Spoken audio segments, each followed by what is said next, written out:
Welcome. I'm Kinetic Symphony. I hunt down and report on weird and true mysterious stories, from glitches to the paranormal. Case file number 1361, written by Renjenbee, the Cryptic, Time-Bending Lady.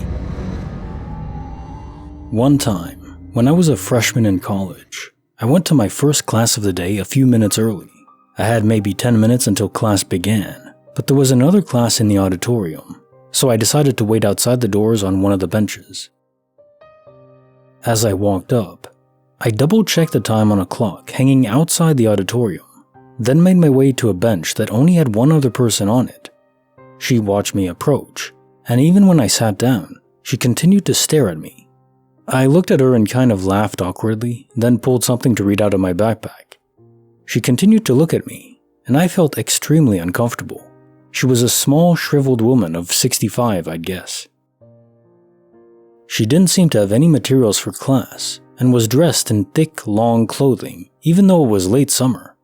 Her hair was wild and gray, and she had a disturbingly sinister look on her face. She clearly didn't belong. I tried to ignore her since all the other benches were full, and I didn't have long until class began. The longer she stared at me, the more I began to feel a sleepy or woozy confusion come over me. It felt like people were screaming in my ears, but the only sounds were people talking quietly and shuffling papers as they waited for the next class session. She continued to stare, and I felt more and more disoriented and sluggish. It was like being drugged while also having a psychotic break all in a few minutes. At one point, I even felt sick to my stomach because I felt so off. At the end of the 10 minutes, the bells rang, announcing the top of the hour, the beginning of my class. I gathered my things, stood up, and entered the auditorium. All the while, the woman continued to watch me, never saying a word. I sat down in class and heard someone call my name. "Did you just add this class? I haven't seen you before." It was one of my neighbor friends. I smiled and laughed and told her I'd been in the class all semester. We just must have missed each other. It was a decently small class, less than 100 people, so it was weird that we hadn't noticed each other before, but it didn't seem too out of the norm. Suddenly, the professor walked in and I realized I had never seen her before in my life. I made a sheepish face at my friend and told her, "Oops, just kidding, must have gone in the wrong door." I grabbed my stuff and walked out into the hall, only to discover, 1. I hadn't gone in the wrong classroom at all. I was exactly where I intended to be. 2. The creepy woman was no longer there, and neither was the bench. 3. It was in fact 2 hours later than when I arrived. I had already missed my human development class, as well as my anatomy lecture, and I was now late for chemistry, which was on the other side of campus.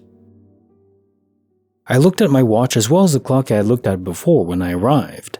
Both were functioning and both told me the same thing. I was late for chemistry. I looked around me, trying to see what could have happened. I hadn't fallen asleep, I hadn't misread the hour when I first arrived, I hadn't been sitting there for more than 10 minutes, yet somehow, hours had passed, all while a mysterious and creepy woman stared unblinkingly at me. To this day, I still have no idea what happened. I know for a fact that I arrived at the time I thought I did. I specifically checked the university's clock upon arrival. I know for a fact that I didn't fall asleep, didn't have a stroke, seizure, or other fit. I know that my perception of time was unbroken, and that it totaled less than 10 minutes. I know the woman didn't break eye contact with me from the moment I stepped into the building until I stepped into the auditorium for my class. But I don't know how I managed to sit through 2 classes while side-eyeing the woman who was watching me. The only solution I can come up with is that she was a witch who decided to cast a spell on me for unknown reasons, or I got lost in the space-time continuum. Either way, I have no idea what happened. Case file 1361. The Cryptic, Time-Bending Lady. Yes, of course, she casted Obliviate to alter your memories. A powerful sorceress indeed. You even described her looking as one. In all seriousness though, we're of course dealing with a multiverse transition mishap. The woman may be entirely unrelated, just a lady with poor social skills. Because to my knowledge, no individual human being has ever been able to will a transition between multiverses. It just happens, for one reason or another. Especially not willed onto someone else. So I mean, if she did, That would actually make her kind of a sorceress indeed.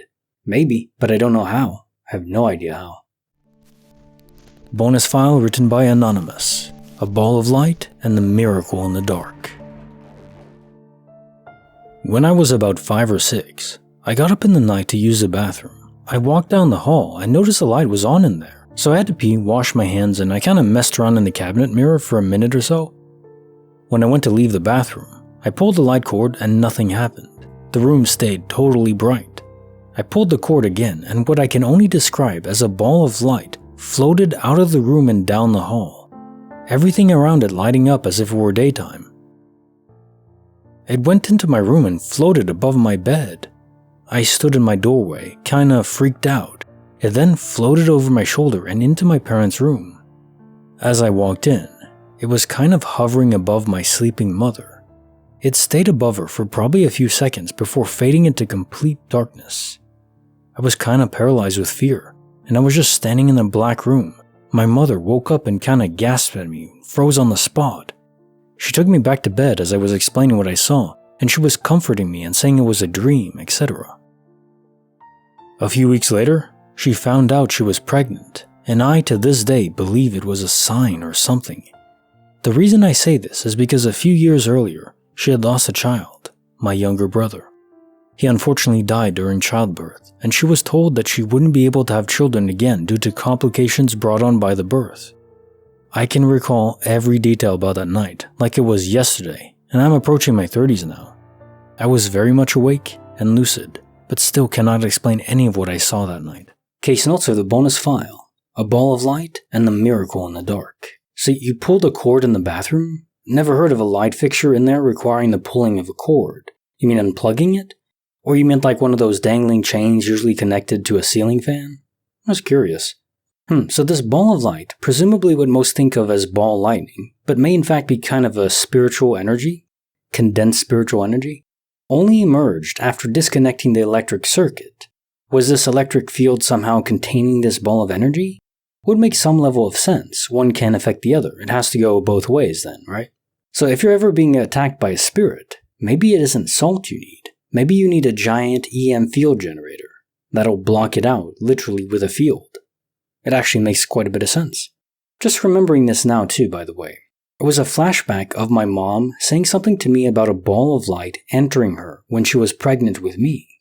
I wonder how this relates. What are these balls of light? Did that somehow reincarnate me? Or was it some energy trying to protect me? I don't know if it's related at all, but I just remember that happening. That's an interesting parallel from my life. Wow. Now time for the quote of the day. Everywhere is walking distance, if you have the time. Stephen Wright. Very true. Although, there are some better areas to walk in than others. I'm in a strange spot when it comes to, if you live in a rural place, which is where I want to live, there isn't much infrastructure on the road unless you have a car. I mean, there's not going to be a sidewalk, but usually there isn't even like a curbside on the road, on a back road. So really, if there's a space for a car and that's it. If you want to walk, you kind of have to walk against traffic and just walk on the grass for a bit to let cars pass. It's not exactly the most pleasant of experiences is all. But it is great exercise. Highly underrated.